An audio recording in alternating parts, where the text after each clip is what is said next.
Agar hozir oilangizda farzandlaringiz uchun yashayotgan bo'lsangiz, maslahatim farzandlar uchun yashamang. Nimaga to'g'ri meni gaplarim qanchalik xunuk va noto'g'ri eshitilishi mumkin? Aytishingiz ham mumkin. Nima qilaylik? Ikkita uchta bolani yetim qilib ketaylikmi chidamasdan deyishingiz mumkin. Men chidab yashashlik tarafdori emasman. Chunki qanchalik chidab yashaganingiz sari oilada farzandingiz uchun fitna ko'payadi.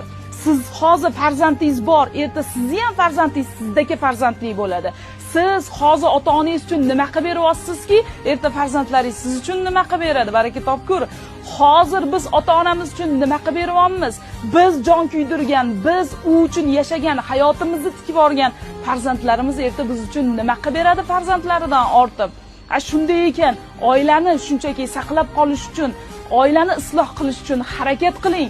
Mana shu yoningizdagi inson bilan orangizni munosabatingizni yaxshilash uchun oilangizdagi mustahkamlikni shunchaki isloh qiling va buni Allohdan so'rang xolos. Agar